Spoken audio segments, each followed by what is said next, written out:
Glória a Deus. Vamos lá, livro de Salmos, capítulo 92.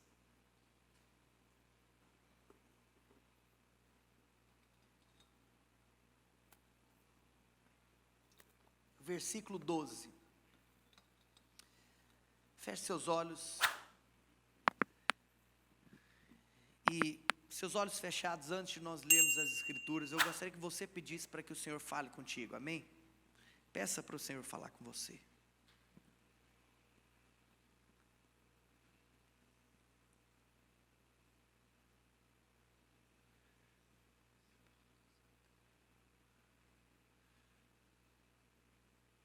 Revela-nos, ó Pai, a Tua palavra, que é santa, justa e poderosa.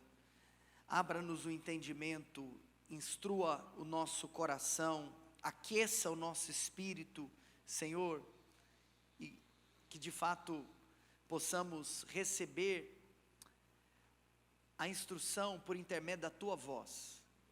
Eu creio que a partir dessa noite, novos horizontes, novas fronteiras serão cruzadas por essa igreja. Eu creio que o Senhor nos levará àquele lugar que os céus já estabeleceram a nosso respeito. Em nome de Jesus. Aleluia. A Escritura diz no versículo 12, e eu vou ler hoje todos os versos na versão NVI, nova versão internacional. Se você estiver com outra versão, nós estaremos divergindo por conta disso. A Escritura diz: os justos florescerão como a palmeira. Diga comigo, palmeira. E crescerão como cedro do Líbano, e plantados na casa do Senhor, florescerão nos átrios do nosso Deus. Mesmo na velhice darão frutos, e permanecerão viçosos e verdejantes. Diga glória a Deus. A palavra que eu vou ministrar para você nessa noite se intitula: o legado é agora. Vira para a pessoa que está do seu lado e fala assim: meu irmão, o legado é agora. Olha aqui para mim. É interessante porque no verso 12 nós lemos que os justos florescerão como a palmeira. Você sabe que muito provavelmente um judeu lendo esse versículo, a primeira visão que vem à sua mente é de uma tamareira. Você sabe, a tamareira, ela é um tipo de palmeira frutífera. Então, muito provavelmente, os judeus, ao se depararem com esses salmos, logo eles pensam que os justos florescerão como a tamareira. Eu não sei aqui, quantos aqui gostam de tâmara? Alguém aqui gosta de tâmara? Levanta a mão. A minha esposa ama tâmara, né? Uma dica: se você estiver jejuando o jejum de Daniel, né? E você estiver aí passando uma temporada sem doce, você pode experimentar comer uma tâmara com morango, né? Não vai ser a mesma coisa, mas já vai te dar um gostinho especial aí na boca, né? Tem gente que não sabe do que eu estou falando, Deus te abençoe, tá bom? Mas se você for lá no Mercadão Paulista, eles vão te oferecer tâmaras, só que se você aceitar, eles vão correr atrás de você até você comprar, aleluia. Gente, olha só, vem comigo. É interessante porque existe algo que precisa mexer com o nosso entendimento como igreja. A Escritura diz, pode voltar lá, que os justos florescerão. Diga comigo, florescerão. Agora, sabe o que é mais louco? É que a tamareira, que é um tipo de palmeira, ela tem uma característica muito peculiar. As tamareiras, elas demoram cerca de 90 anos para frutificarem. Alguns botânicos dizem que, se acontecer esse processo muito rápido, de maneira surpreendente, a tamareira plantada, ela vai frutificar após 70 anos. E ela leva então de aproximadamente 90 a 100 anos para dar fruto. Você sabe que quando eu hoje quero propor que nós de fato possamos assumir uma postura de entender que nós fazemos parte, e fazemos parte de uma obra que requer um posicionamento, nós temos que abrir os nossos olhos sobre esse assunto legado. A gente estava aqui falando sobre relógio de oração. Falar sobre relógio de oração faz alusão a um bastão, faz alusão ao fato de que você está realizando algo junto com alguém.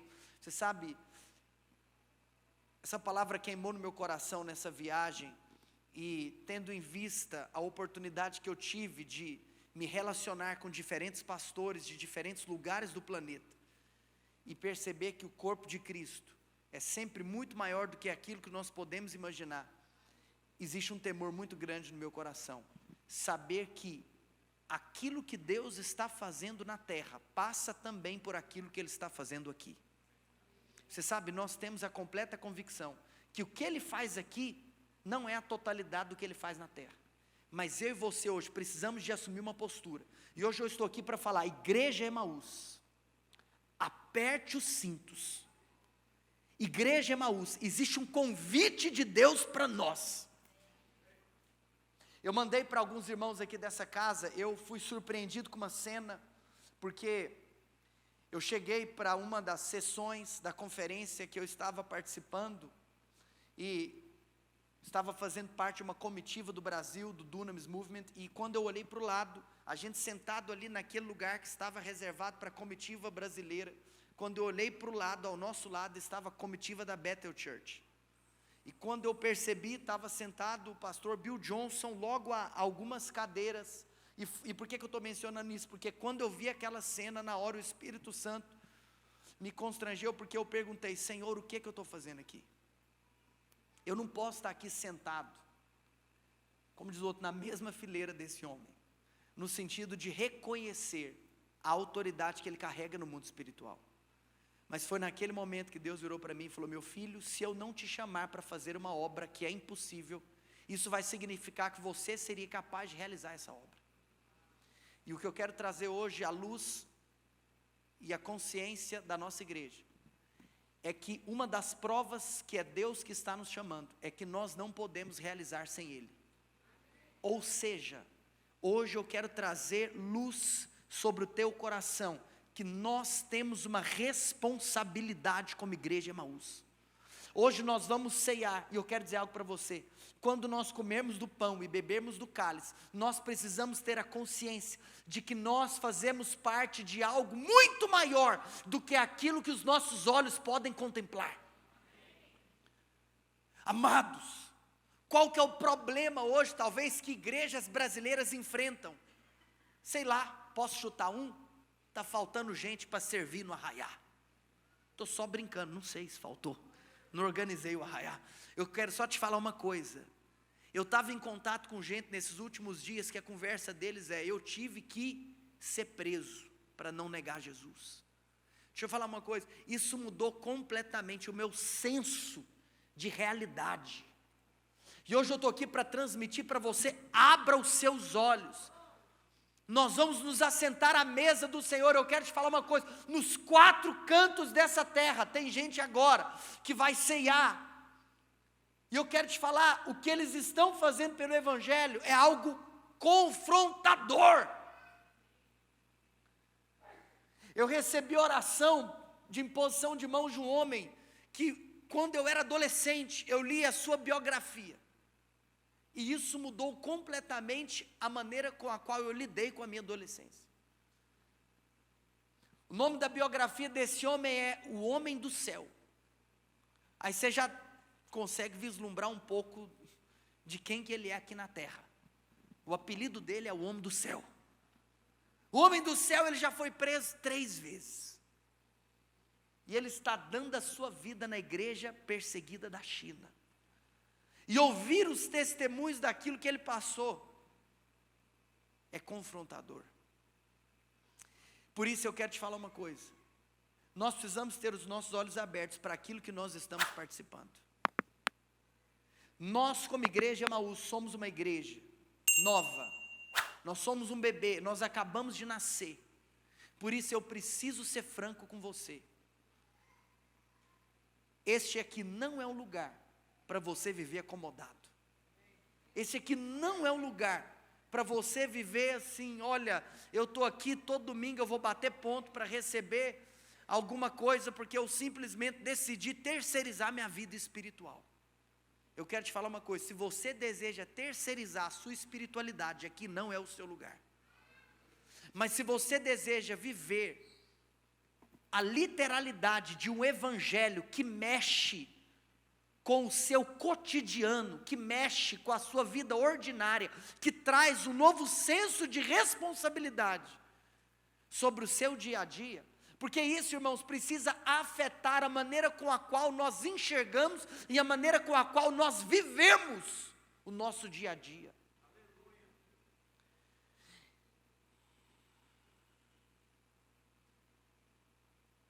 Cara, eu estou com tanta coisa queimando aqui que hoje vai ser difícil pregar.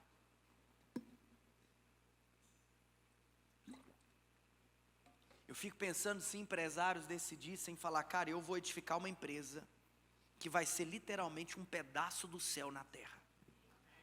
Eu quero edificar uma empresa cuja cultura é a cultura do reino de Deus. Como que seria essa empresa? Como que seria trabalhar nesse lugar? Nós fazemos parte de algo muito maior. E por que eu comecei lendo esse texto? Porque eu quero te falar uma coisa.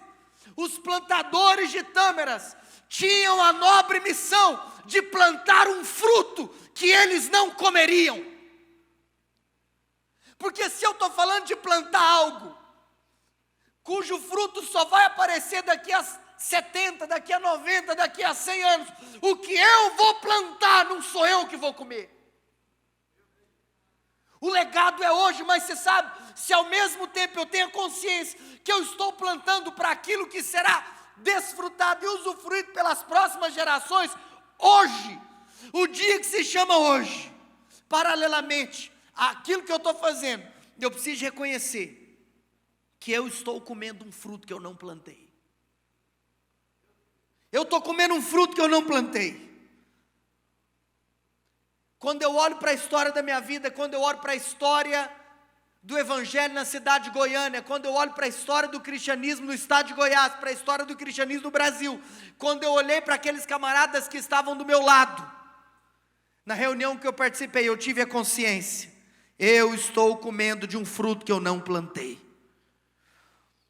Existia então aqui um legado que era passado de geração em geração, aonde você plantava pensando no futuro, e ao mesmo tempo você desfrutava de algo que outras pessoas no passado pagaram um preço para construir. E é por isso que nós precisamos de valorizar aqueles que vieram antes de nós e que plantaram tâmaras. E é por isso que nós devemos nos envolver na construção daquilo que o Senhor está fazendo nessa geração. E a Escritura diz que mesmo na velhice nós daremos frutos. Mesmo na velhice. Nós precisamos, igreja hoje, começar a pensar a longo prazo. O Evangelho não é apenas para nós, mas o Evangelho é para as próximas gerações. A mentalidade de legado, ela vai quebrar todo tipo de mentalidade de competição. Precisamos ter isso como algo muito claro para nós. Jesus, um dia ele prometeu a respeito da vinda do Consolador, ele falou, gente, eu vou enviar o Espírito, o Consolador, o maravilhoso Conselheiro, o Espírito da verdade que o mundo não pode receber, o mundo não pode, você pode, eu vou enviar para você, e Ele habitará e estará entre vós para sempre. Eu estou me referindo ao Evangelho de João no capítulo 14. E nesse mesmo Evangelho, na promessa do derramamento do Espírito Santo, na promessa da habitação do Espírito Santo em cada cristão, Jesus virou para os seus discípulos e ele falou, e eu quero te dizer algo. No verso 12 ele diz, e vocês farão obras ainda maiores do que aquelas que você tem me assistido fazer. Espera aqui. Jesus, e aqui eu não quero me referir à divindade de Cristo, e Ele é plenamente divino, e sempre continuou sendo, em todo momento, até mesmo que Ele abre mão da glória, Ele continua sendo Deus. Mas se nós formos falar a respeito da humanidade, deixa eu te contar uma coisa, óbvio que essa expressão, ela não é nem verdadeira, mas eu vou usá-la como uma maneira didática. Jesus é curado na alma, Ele não está aqui preocupado, Pedro, ó, você vai lá, hein, você vai arrebentar, mas ó, vê lá, Pedro, não arrebenta muito não. Pedro, você vai mais longe, você vai fazer mais. Em outras palavras, Pedro, você está me vendo curar, aonde você passar, quando a sua sombra for projetada, a cura vai ser liberada. Irmãos, precisamos ter essa mentalidade de legado. Sabe por quê? Porque órfão compete, filho celebra. Quando uma igreja cresce do nosso lado, quando outra igreja floresce na nossa cidade, quem está ganhando é o reino de Deus. É dessa maneira que o evangelho do nosso Senhor Jesus Cristo não para. Você sabe, irmãos, lá naquela reunião eu estava meditando, aonde estão os assírios? Aonde estão os babilônios? Aonde estão os persas? Aonde estão os gregos? Aonde estão os romanos? Aonde eles estão? Mas eu quero te falar uma coisa, a igreja do Senhor Jesus Cristo, ela está aqui, ela está na China, ela está na Ucrânia, ela está em todos os lugares, e ela continua avançando de glória em glória, porque as portas do inferno não podem prevalecer contra a igreja, e uma geração contará a outra geração os feitos do Senhor. Os reinos se passaram, mas nós fazemos parte de um reino que não passará. Eu estava ouvindo um pastor negro, africano, que Deus virou para ele e falou: você vai se mudar para a Ucrânia. E ele não entendeu o motivo. E no seu primeiro ano de ministério, a igreja dele decresceu. E ele falou assim: Deus, você está de brincadeira comigo. Como que eu, africano negro, estou aqui nessa nação? Sabe o que aconteceu? Os anos se passaram, a igreja dele estagnada. Até que depois a obra foi criando uma consistência maior, a obra foi criando uma força maior. E ele conseguiu pastorear uma igreja estável. Mas para surpresa dele, agora durante a guerra, a igreja dele explodiu. Ele levou um susto porque as pessoas começaram a ir embora do país. 60% de toda a membresia da igreja dele saiu da Ucrânia. E o Espírito Santo virou para ele e falou assim: um dia você me perguntou por que eu te trouxe para esse momento da história. E ele entendeu. E ele falou: eu estou nessa nação para esse momento. O meu trabalho aqui vai começar agora. E nesse contexto ele estava testemunhando de avivamento e colheita de almas que está acontecendo no exército ucraniano. Ele falou: sabe por quê? Porque na guerra não tem mais ateu. Acabou. Não tem mais ateu nesse país. Porque em face da morte as pessoas estão procurando o Salvador. E ele falou: então é para isso que eu estou aqui. Irmãos, quero dizer algo para você, o nosso cristianismo e o nosso compromisso com o evangelho nunca mais será o mesmo. A Escritura diz no livro de Eclesiastes, escrito por Salomão, no capítulo 11, no versículo 4, Eclesiastes 11:4, Salomão diz assim: quem fica observando o vento não plantará, e quem fica olhando para as nuvens não colherá. Sabe o que Salomão está falando? Que você não pode ficar olhando para as circunstâncias naturais para começar algo novo. Com muito amor e carinho. Tem muito crente que é um colecionador de profecias, mas nunca escolheu depositar aquela semente em um solo fértil. Mentalidade de passividade te afasta da colheita. Se você crê na semente que recebeu e crê naquele que envia a chuva, chegou a hora de plantar. Irmãos, hoje eu estou aqui para te transmitir um espírito. Hoje, quando você beber do cálice e comer do pão, eu quero que você comece a vislumbrar aqueles que já se assentaram na mesa ao longo dos 2000 anos de história do cristianismo. Nós não estamos aqui para brincar de ser igreja, nós não estamos aqui para brincar de fazer culto, nós estamos envolvidos em uma obra que é geracional, nós estamos envolvidos em algo cuja responsabilidade da transmissão de um legado é hoje, é nossa e é agora. Isso está queimando meu coração.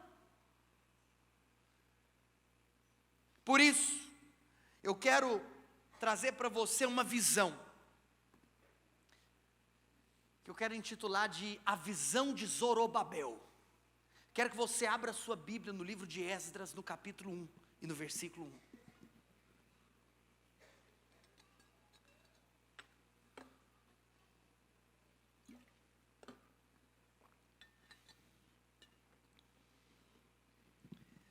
Mas antes de nós lermos, eu vou abrir também.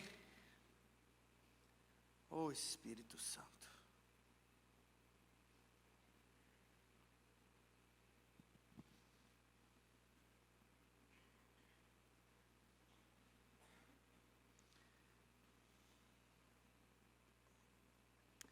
Obviamente, eu acredito que é de conhecimento de todos. Você sabe o contexto do qual Deus levanta homens como Esdras e como Zorobabel, que eu acabei de mencionar. Houve um distanciamento da nação de Judá em relação ao Senhor. E nós sabemos que, infelizmente, aquele povo recebeu uma grande destruição. E aquele povo, ele se afastou da lei, se afastou do Senhor, e Deus levantou até mesmo profetas para alertar. São aqueles profetas que nós sempre nos referimos a eles como pré-exílicos. Profetas como Jeremias, profetas como Abacuque. E dentro desse contexto, você sabe que a nação não deu a resposta, e hoje eu não vou até mesmo entrar em detalhes de maneira específica, de qual foi o motivo pelo qual Deus permitiu que aquela nação se tornasse cativa por 70 anos ao Império Babilônico. Mas eu quero destacar com você a postura da nação. Jeremias profetizou literalmente que o cativeiro iria durar 70 anos. Abacuque fala a respeito da chegada dos caldeus. Você sabe que os caldeus são os babilônios. E dentro desse contexto, por conta desse esfriamento espiritual, o povo de Deus, que era o povo da aliança, que era o povo da promessa, foi levado cativo, e Judá é tomada pelos babilônios. E passou-se um tempo, o Império Babilônico caiu para o Império Persa. E Deus é soberano, porque foi nesse contexto de transição, do declínio do Império Babilônico para a ascensão do Império Persa, que nós temos a história do livro de Esdras. Você sabe que os babilônios, eles oprimiam e escravizavam. Literalmente, eles levaram a população de Judá cativa, como escrava. Mas essa não era a estratégia dos persas. E interessante que os persas, então, eles começam um movimento contrário.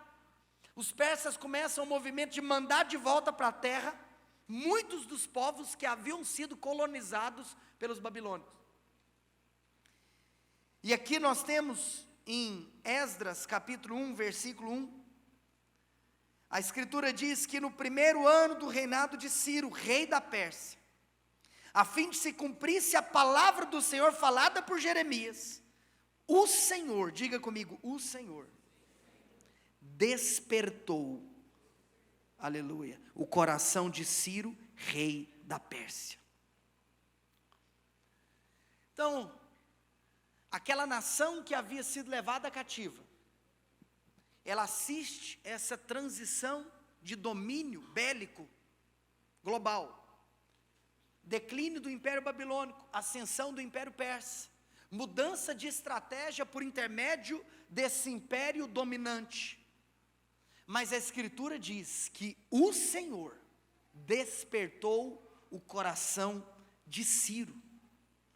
Mas o mais louco, e não precisa abrir porque eu quero apenas mencionar, eu até já escrevi aqui apenas algumas partes que eu queria comentar com vocês, é que em Esdras capítulo 1, versículo 1, nós lemos que o Senhor desperta o coração de Ciro.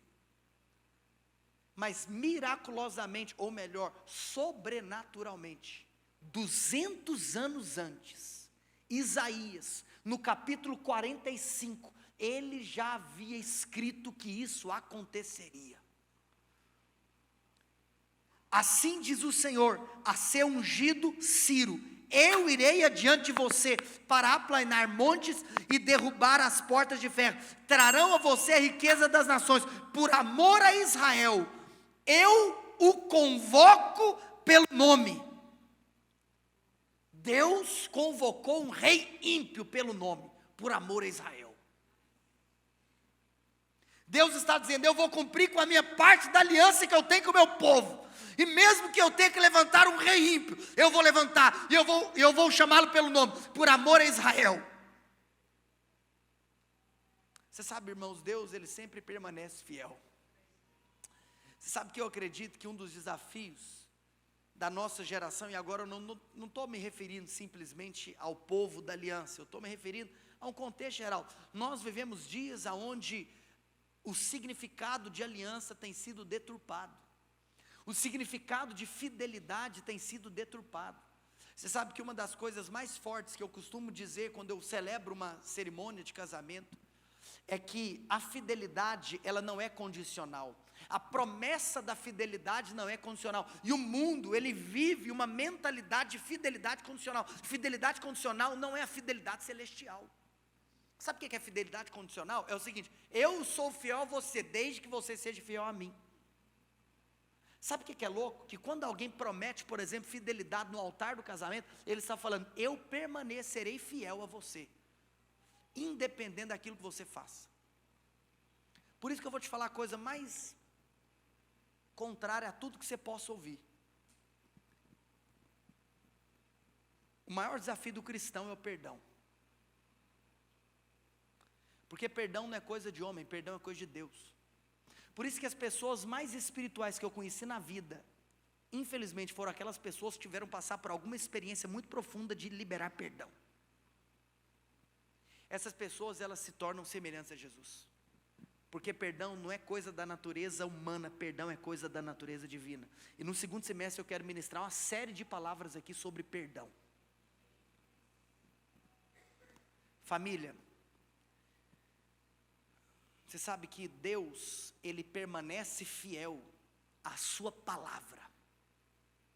Você sabe o que é a revelação da fidelidade? É quando a sua atitude não está condicionada ao comportamento do parceiro da aliança, mas a sua atitude está condicionada à palavra que você liberou. Eu não sou fiel por causa do comportamento do meu cônjuge, eu sou fiel por causa da palavra que eu liberei em cima do altar. Está entendendo o que eu estou falando ou não? Por que Deus permaneceu fiel? Porque Deus, Ele não lidou com a sua nação, Ele não lidou com os israelitas, Ele não lidou com os descendentes de Abraão de acordo com o comportamento deles, mas Ele lidou de acordo com a palavra que Ele liberou quando Ele fez aliança com Abraão. E aqui então, nós temos, por intermédio da soberania divina, a ascensão do Império Persa, e esse levantar do rei Ciro como um instrumento de Deus, para que a sua nação voltasse para a terra que ele havia prometido aos seus pais. Quem está comigo aqui nessa noite? Então vamos voltar para Esdras 1. E o verso 2 diz assim: assim diz Ciro, rei da Pérsia: o Senhor, o Deus dos céus, deu-me todos os reinos da terra e designou-me para construir um templo para Ele em Jerusalém de Judá. Espera aqui, quem está falando aqui? É o rei da Pérsia, é um cara ímpio, só Deus pode fazer um negócio desse. Ele está falando: Deus me designou para construir um templo para Ele, pasme, em Jerusalém. Jerusalém que está desocupado, o templo que foi destruído, mas Deus o designou para isso. E aí depois, no verso 3, para chocar toda mentalidade religiosa, a Escritura diz que qualquer do seu povo que esteja entre vocês, que o seu Deus seja com ele, e que vá a Jerusalém de Judá, reconstruir o templo do Senhor, o Deus de Israel, o Deus que em Jerusalém tem a sua morada. Sabe o que é isso? Aqui Ciro está falando o seguinte: qualquer um que quiser voltar para reconstruir o templo, pode ir. Qualquer do seu povo que esteja entre vocês. Irmãos, Ciro falou o seguinte: quem quiser sair do cativeiro agora e voltar para Judá, volte para Judá para reconstruir o templo. Mas você sabe o que é esquisito? Você sabe o que é louco? Você sabe o que é surreal? É que muitos preferem ficar na Pérsia. Hoje eu estou aqui para falar como um profeta de Deus. Não fique na Pérsia. Sabe o que é louco? É que tem gente querendo voltar para o lugar de onde Deus te tirou. Eu quero te falar uma coisa: a sua vida nunca mais pode ser a mesma. Depois de você, com muito amor e carinho, nós precisamos ter revelação do que é erguer um trono de adoração como esse que foi erguido aqui nessa noite. Com muito temor eu quero te dizer isso. Você tem que ter temor de ser membro dessa igreja. Com muito temor eu quero te falar isso. Você tem que ter temor de ministrar como alguns adoradores ministram aqui. E eu posso falar isso com temor no coração, porque eu conheço a vida da Thaís, que nos liderou em adoração aqui nessa noite. Eu conheço a realidade do coração dela. Não que eu conheça o coração, eu conheço a realidade. Só Deus conhece o coração. Eu vou refazer aqui a minha frase, mas eu tenho algumas impressões. Eu estou dizendo isso por quê? Porque com muito amor e carinho eu quero te falar uma coisa. Mais do que nunca, eu estou decidido que tipo de igreja eu quero edificar. Por isso, com muito amor e carinho, pense duas vezes antes de fazer parte daquilo que Deus está nos comissionando. Sabe por quê? Porque nós não seremos daqueles que ficarão na Pérsia. Mas por que tem muita gente que fica na Pérsia? Sabe por quê? Conforto. Conforto. Você é livre e está vivendo vida de escravo. Mas em Esdras 2, não precisa abrir, nós temos a primeira lista dos exilados que voltam para Judá. E eles são liderados por quem? Zorobabel. Amado, Zorobabel é o líder do primeiro grupo que regressa para Jerusalém a fim de construir o templo. Esses exilados foram liderados por Zorobabel. Zorobabel prefere abrir mão daquilo que fosse confortável para arriscar em viver o impossível. Você não consegue construir legado para a próxima geração se não estiver disposto a arriscar. Eu quero te falar algo com muito amor e carinho. Transição sempre envolve risco. Quando Deus chama Abraão, Deus não falou para Abraão para onde ele ia. Deus só disse para ele aonde ele não podia ficar. Existem momentos na nossa jornada cristã que Deus não vai falar para onde nós temos que ir, mas Deus só vai ordenar onde nós não podemos mais permanecer. Mas o problema é que muita gente não se move. E hoje eu escrevi um termo que eu chamei de: muitas pessoas não se movem pela espera do seguro conhecido. Eu quero te falar que a sua segurança não pode estar em um contexto natural. Por isso que eu li aquele versículo de Eclesiastes. Tem gente que deixa de plantar pelas condições desfavoráveis, climáticas. Mas nós não somos aqueles que estamos em busca de um seguro conhecido. Nós estamos indo para um lugar que é desconhecido. E você sabe o que é mais louco? Eu quero hoje te encorajar em espírito para te dizer que Deus é tão poderoso que muitas vezes apenas o próprio movimento de obediência vai abrir a porta certa que nós devemos entrar. Então sabe o que eu concluo com isso? Que nós precisamos nos mover. Em obediência o Senhor vai abrir qual é a porta. Ciro faz a convocação: quem quiser de Judá, vá, volte para construir o templo, uma obra espiritual, mas poucos voltam, poucos estão dispostos a arriscar aquilo que possuem de confortável. Irmãos, se nós desejamos como igreja Emaús viver algo sobrenatural, com muito amor e carinho, eu quero te falar uma coisa: a promessa de Deus para nós não está na nossa zona de conforto, não está. Zorobabel lidera um primeiro grupo, e só para abrir um parênteses, no capítulo 3, ele começa a reconstruir o altar, ele dá início à obra do templo, mas no capítulo 4 a obra é paralisada por 16 anos, por causa da oposição e da inveja. Mas antes de comentar sobre esses dois acontecimentos, da reconstrução do templo, começando pelo altar, e da paralisação da obra, eu quero só finalizar esse comentário que eu estou fazendo a respeito de sair da Pérsia, sair do conforto. É que mesmo que a convocação tivesse sido para todos que quisessem, poucos foram. Então eu quero dizer para vocês, amados, hoje liberando o Espírito, é que Deus não nos chama para seguir a multidão. Deus nos chama para sermos pioneiros. E pioneiros não seguem multidão, sabe por quê? Porque pioneiros apontam o caminho. Você não precisa da motivação da multidão para ser encorajado a ir para ajudar. Se você tem uma palavra de Deus e uma visão celestial para reconstruir o templo, levante e vá. Quando Zorobabel vai, qual que é a primeira coisa que Zorobabel faz? Irmãos, antes de reconstruir o templo, nós precisamos de levantar um altar. Nós precisamos de reconstruir o altar. A reconstrução do templo começa da reconstrução do altar.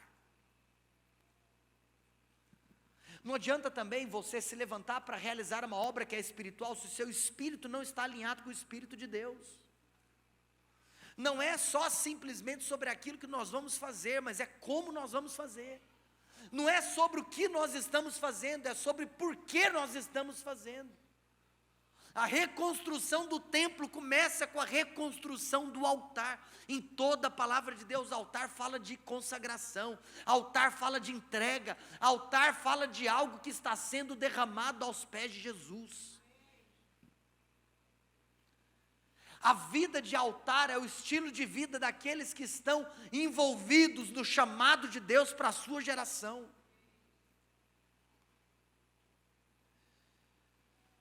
No capítulo 5, vamos lá para o capítulo 5, versículo 1.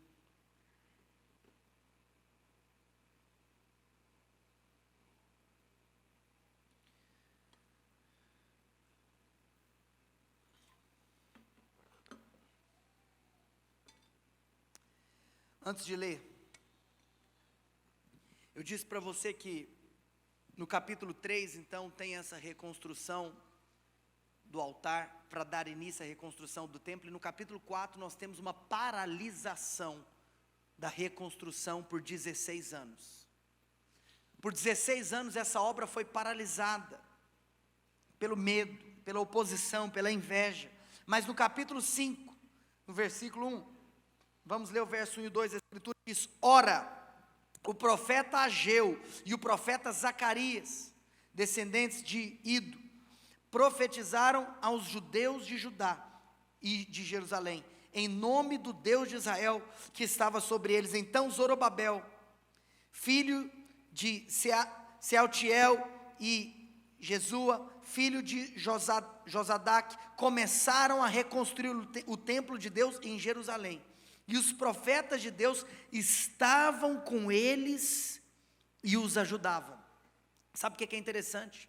16 anos após a 16 anos após a paralisação da reconstrução, a reconstrução continua.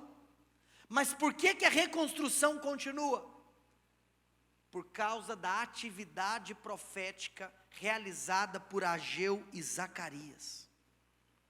Nós vemos que foi necessário um mover profético para reativar aquilo que estava sendo esquecido. Mover profético sempre vai trazer alinhamento da nossa vida, da nossa obra e do nosso ministério, para de fato caminharmos para aquela que é a boa, agradável e perfeita vontade de Deus. Então, eu preciso também de tecer o comentário. Eu escrevi aqui que o mover profético não é apenas sobre uma manifestação miraculosa, mas o mover profético, amados, tem que trazer ordem e alinhamento. Ageu e Zacarias viraram para Zorobabel, viraram para o povo que foi. Então você percebe que em primeiro lugar você tem esse desafio de sair da Pérsia e ir. Mas você percebe também que até mesmo depois que você dá a resposta, depois que você sai da Pérsia, depois que você está envolvido com Zorobabel, depois que você está envolvido com a reconstrução do altar, você está envolvido com a reconstrução do templo, você vai enfrentar oposição, você vai enfrentar inveja, e você tem que tomar cuidado para não ficar paralisado. Você já deu a resposta que você tinha que dar, mas às vezes você fica paralisado pela oposição. Aí Deus vai mandar um profeta, Deus vai trazer um mover profético para falar: nós vamos nos lembrar daquilo que está sendo esquecido. E o mover profético então não vai vir apenas para uma manifestação miraculosa, embora nós creiamos, desejamos e vivamos elas. Mas o mover profético tem que trazer ordem, tem que trazer alinhamento. E interessante aqui, que a Escritura diz aqui no final, diz que, olha só, final do verso 2, e os profetas de Deus estavam com eles e os ajudavam. Irmãos, eu confesso que hoje, quando eu estava lendo esse texto, eu parei nessa expressão, e os profetas de Deus os ajudavam.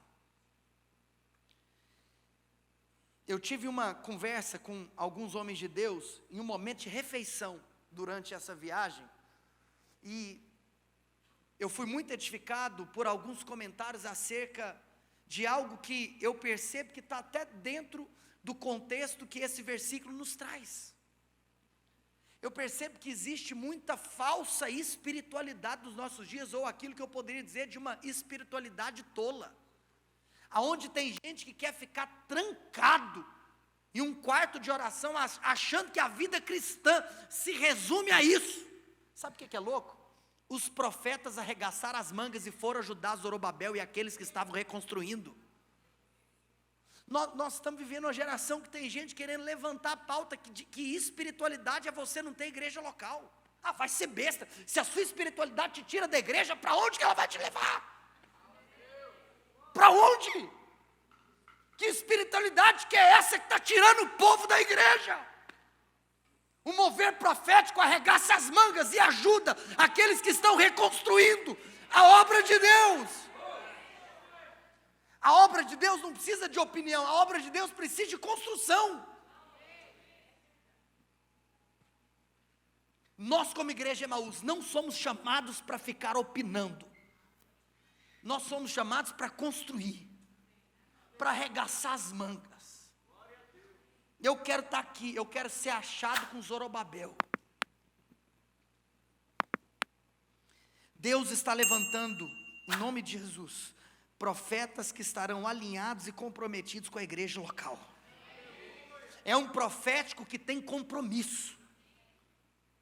Porque o profeta aponta, mas o profeta tem que se envolver. Mover profético tem que estar alinhado com mover apostólico.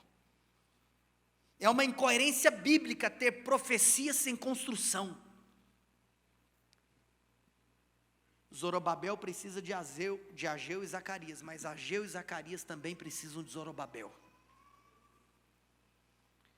Isso é o corpo de Cristo atuando em unidade. E por causa desse alinhamento do mover profético com o mover apostólico, aquela obra que estava 16 anos paralisada, ela voltou ativa e a reconstrução do templo continuou. O time de adoração pode subir. Eu quero finalizar trazendo uma pergunta. O que será que Ageu e Zacarias falaram que mexeu com Zorobabel? Porque vamos lá, se a reconstrução se deu depois que Ageu e Zacarias chegaram em cena. O que eles falaram? Vamos para o livro de Ageu, no capítulo 1, no verso 2. Abra comigo esse livro que está depois de Sofonias e antes de Zacarias. Eu não sei se te ajudou, se fez foi piorar. Eu vou ler alguns versículos, eu vou ler o 2, depois o 4, depois do 6 a 9. A escritura diz assim: assim diz o Senhor dos Exércitos, este povo afirma, ainda não chegou o tempo de reconstruir a casa do Senhor. Verso 4, acaso é tempo?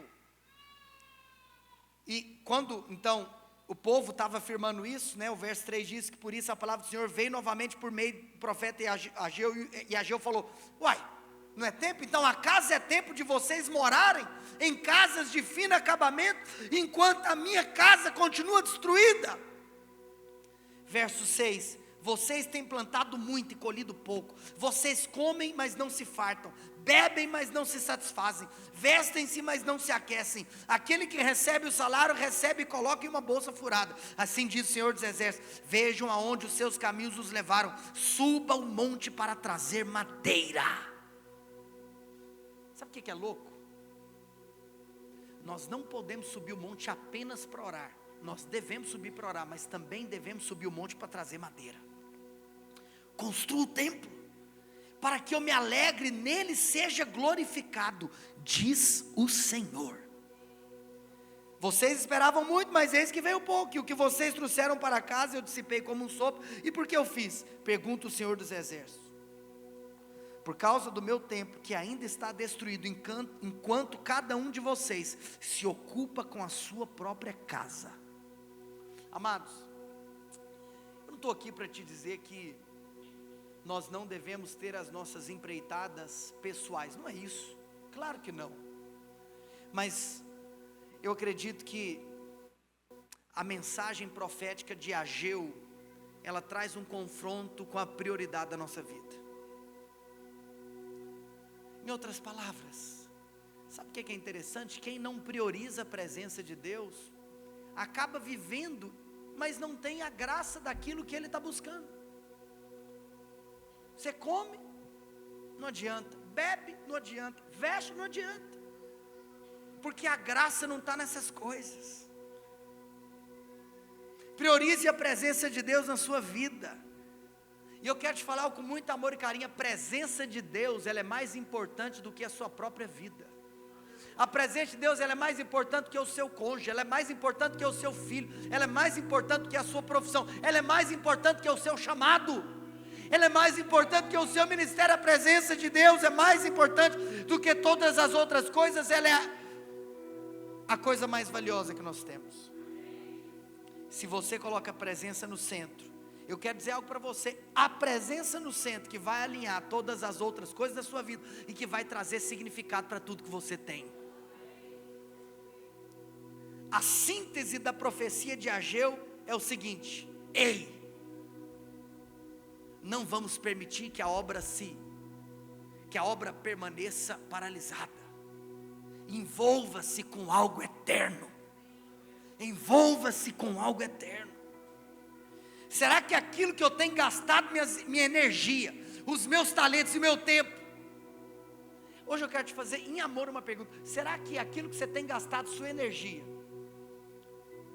o seu talento, o seu tempo, essas coisas que tem te feito trabalhar, são as mesmas pelas quais Jesus morreu na cruz? É sobre isso. É sobre isso. E aí eu quero te contar uma coisa: eu não estou falando sobre uma demonização daquilo que é secular, eu estou falando sobre uma santificação daquilo que é secular.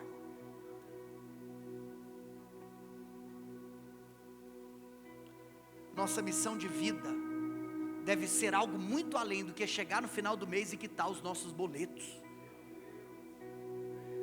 Você não consegue construir algo com valor eterno cultivando uma mentalidade de vítima.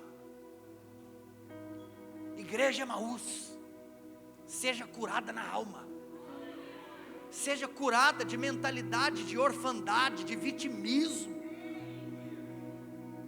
A nossa geração precisa ser curada dessa mentalidade. A igreja me feriu, a igreja machucou. Ei, levanta, reconstrua o templo. A igreja somos nós. Aquilo que nós estamos construindo hoje, que vai ser a igreja que os nossos filhos frequentarão amanhã. Então nós temos a oportunidade da reconstrução. Zorobabel cresceu na Babilônia, mas repreendeu uma mentalidade vítima.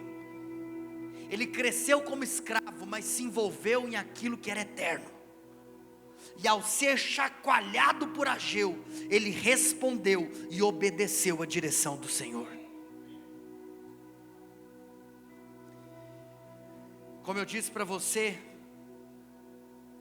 hoje eu estou aqui para te falar que o legado é construído hoje. Mas para finalizar, antes de nós ofertarmos ao Senhor e tomarmos a ceia, eu quero te dar mais 2 princípios para você levar para a sua vida. O cerne da mensagem foi o que eu acabei de liberar, que o legado é construído hoje. Mas eu quero te falar uma coisa. A boa notícia para você é que nós dependemos completamente do Senhor para a frutificação. 1 Coríntios capítulo 3, versículo 6. Eu vou ler aqui na projeção, do verso 6 até o verso 8. A escritura diz: eu plantei, Apolo regou, mas Deus é quem faz crescer. Do modo que nem o que planta, nem o que rega são alguma coisa, mas unicamente Deus que efetua o crescimento. O que planta e o que rega tem um só propósito, e cada um será recompensado de acordo com o seu próprio trabalho. Oh, irmãos, que alegria saber que no final, essa obra que requer a minha postura, ela não é feita com os meus braços, ela não é feita com o meu mérito, ela não é feita com aquilo que eu posso. É o Senhor. Nós vamos plantar, nós vamos regar, mas o Senhor vai dar o crescimento. Sabe o que é interessante? Que Zorobabel não foi confrontado e instruído apenas por Ageu, ele também foi por Zacarias. Lembra que eu li com você em Esdras, no capítulo 5, que chega Ageu e Zacarias? Quem lembra disso? Zacarias, capítulo 1. Capítulo 4, versículo 6. E você vai ver o que Zacarias fala para Zorobabel. Vamos ler do verso 6 até o verso 10. Esta é a palavra do Senhor para Zorobabel: não por força, nem por violência, mas pelo meu espírito, diz o Senhor dos exércitos. Oh, irmãos, nós vamos nos envolver com aquilo que os homens de Deus ao longo dos 2000 anos de história do cristianismo se envolveram. Mas nós vamos declarar que não vai ser por força, nem por violência, mas pelo Espírito. Esta é a palavra, olha lá, verso 7. Quem você pensa que é, ó montanha majestosa? Diante de Zorobabel, você se tornará uma planície. Ele colocará a pedra principal aos gritos de Deus abençoe, Deus abençoe. Nas versões de João Ferreira de Almeida diz: haja graça, haja graça. Verso 8, então o Senhor me falou, verso 9: as mãos de Zorobabel colocaram os fundamentos deste templo, porque há 16 anos antes ele tinha começado, mas a promessa do Senhor é: e as suas mãos também o terminarão. Assim saberão que o Senhor dos exércitos me enviou a vocês. E o verso 10 diz que: pois aqueles que desprezaram o dia das pequenas coisas terão grande alegria ao verem a pedra principal nas mãos de Zorobabel.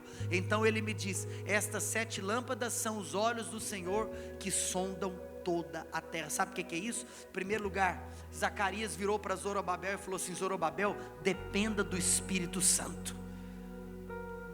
Hoje eu falei para você, em primeiro lugar, que o legado é construído hoje. Mas em segundo lugar, eu estou falando para você que nós dependemos do Senhor para a frutificação. Nós vimos o confronto de Ageu, e nós vemos aqui o consolo de Zacarias. E o consolo de Zacarias é, em primeiro lugar, não é por força nem por violência, mas é pelo meu Espírito. Deus quer te colocar em uma missão, igreja Emaús, tão impossível que você será incapaz para realizá-la. E esse lugar de fraqueza humana é o nosso melhor lugar para estarmos. E o convite de Zacarias é para uma geração se envolver em uma construção com a presença do Espírito Santo. E Deus sempre te dará uma missão impossível para você realizar, para você ter a plena consciência que só Ele pode fazer. Depois, Zacarias, além de falar que, olha, nós dependemos do Espírito Santo, Zacarias fala: ei, o que serão as dificuldades contra a obra de Deus?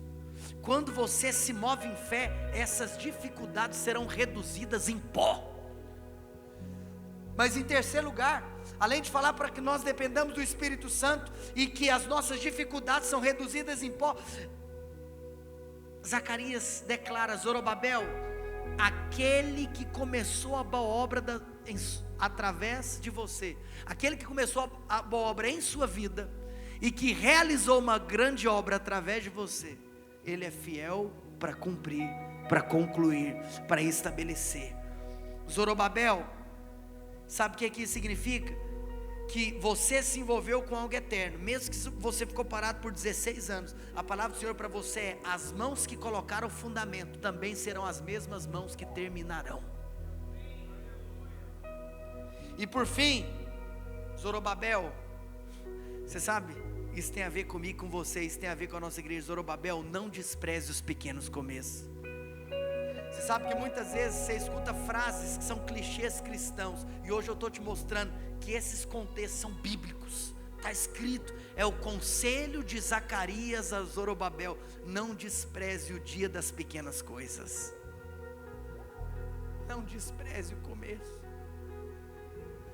Que daqui a alguns anos nós possamos olhar para trás e nos lembrar do dia de hoje, lembrar da primeira missão, lembrar dos primeiros cultos. Já viu tudo que a gente faz aqui? Nós estamos nessa estação do começo. Ontem nós tivemos o primeiro arraiá. Esse ano vamos ter a segunda conferência, vamos ter o primeiro evento evangelístico. Nós estamos começando. Zorobabel, não despreze os pequenos começos. Eu estava conversando com um pastor, Eduardo Nunes, ele falou uma frase que me marcou. Ele disse que ele foi levar o filho dele para aula de futebol. O filho dele fez 5 anos, ele falou: vou colocar o menino no futebol. Depois ele estava pensando: nossa, talvez, eu acho que o menino é muito novo. Ele virou para o professor lá da escolinha e perguntou: você acha que ele pode começar com 5 anos? O professor virou para o pastor Eduardo Nunes e falou: algum dia ele vai ter que começar. Então ele pode começar hoje. Sabe o que o Espírito Santo falou no meu coração quando eu estava ouvindo essa história? Algum dia nós vamos ter que começar. Algum dia. Eu não sei quais são os planos que Deus colocou no seu coração e que talvez estão paralisados por 16 anos. Algum dia você vai ter que recomeçar. Algum dia. Ah, mas está tarde. Não despreze os pequenos começos. Não compare a fase que nós estamos com a vitrine de alguém que está muito na nossa frente. Não, nós não temos que comparar. E eu não vou me delongar porque nosso horário não permite, mas eu só vou tecer um comentário: que no final de tudo, aquela obra que estava sendo reconstruída, Ageu capítulo 2 verso 4, era um fruto que apontava para Cristo. A escritura diz em Ageu 2:4: coragem, Zorobabel, declara o Senhor. Coragem, sumo sacerdote Josué, filho de Jeozadaque, coragem ao trabalho, ó povo da terra, declara o Senhor, porque eu estou com vocês, declara o Senhor dos exércitos. E agora vamos lá para o verso 7, e a escritura diz que Ageu ainda disse: farei tremer todas as nações, as quais trarão para cá os seus tesouros, e encherei este templo de glória, diz o Senhor dos exércitos. Verso 8, tanto a prata quanto o ouro me pertencem, declara o Senhor dos exércitos. Verso 9, a escritura diz: a glória deste novo templo será maior do que a do antigo, diz o Senhor dos exércitos, e neste lugar estabelecerei a paz, declara o Senhor dos exércitos. E no 24º dia do 9º mês, no 2º ano do reinado de Dario, a palavra do Senhor veio ao profeta Ageu. Eu não vou continuar lendo, olha aqui para mim. A glória vai ser maior. Mas sabe o que é louco? É que talvez, pode ser que alguém pensou: cara, a glória vai ser maior? Como é que a glória vai ser maior do que o templo de Salomão? Como que vai ser? Impossível. Já viu quando às vezes a gente recebe uma palavra profética e talvez a gente fica: ah, não, beleza, né, valeu. Mas tipo assim, come on, como assim? Imagina se nós olharmos para aqueles que foram os nossos pais na fé.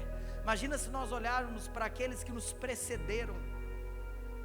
Eu tive a oportunidade anteontem, quinta-feira, de visitar a casa de John Wesley, de entrar no quarto de oração de John Wesley, de entrar na capela de John Wesley. Como é que eu posso pensar que nós vamos continuar alguma coisa, meu Deus do céu? Nós vamos continuar o quê?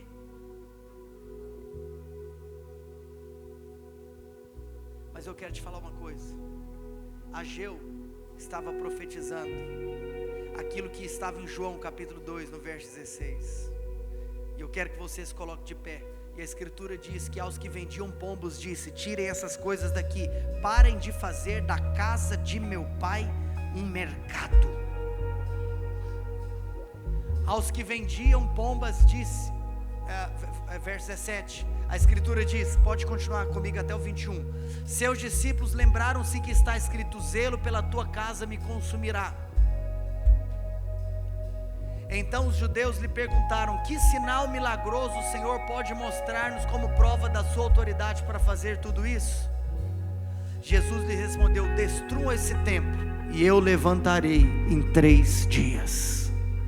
Os judeus responderam: este templo levou 46 anos para ser edificado e o Senhor vai levantá-lo em 3 dias?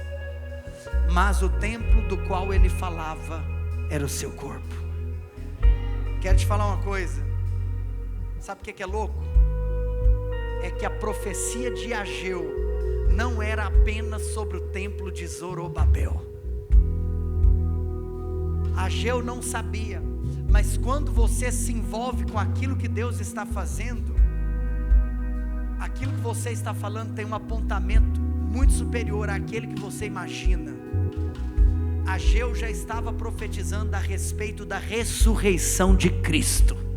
Ageu já estava profetizando acerca daquilo que os judeus não entenderam quando Jesus falou: eu vou reedificar o meu templo em 3 dias.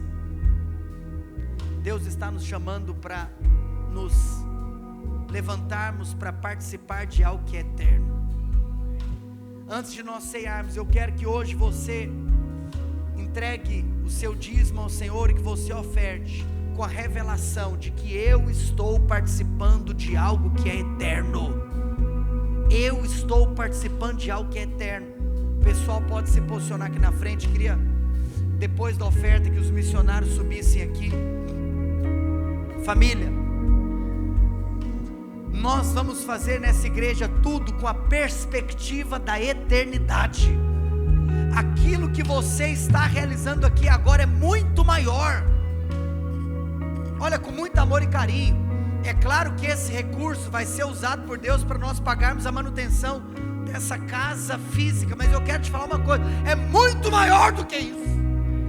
É sobre nós participarmos daquilo que Deus está fazendo.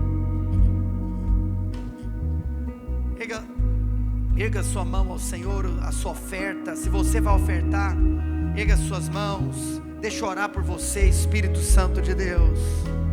Eu quero abençoar cada irmão que vai ofertar e que vai dizimar, com uma perspectiva de eternidade, com uma perspectiva de que aquilo que o Senhor nos chama para realizar é muito maior daquela que é a nossa capacidade para fazer, porque nós estamos envolvidos em algo eterno. Que o Senhor use cada contribuição, que o Senhor use cada semente. Eu quero profetizar que você vai semear uma terra fértil. Eu quero profetizar que você vai poder falar que a sua história não é como a história daqueles que Ageu se referiu, que eles colocavam a semente e parece que estavam colocando em um bolso furado. Você não coloca a sua semente em bolso furado. Ao ofertar e dizimar na casa do Senhor, você está colocando a sua semente no terreno mais fértil que você poderia colocar, em nome de Jesus. Saia do seu lugar. Se você vai ofertar e dizimar via cédula ou cartão, o Pix está projetado. Enquanto isso, se você não tem os elementos da ceia, levanta a sua mão. Muitos não têm. Os voluntários me ajudem a entregar os elementos da ceia para aqueles que não têm.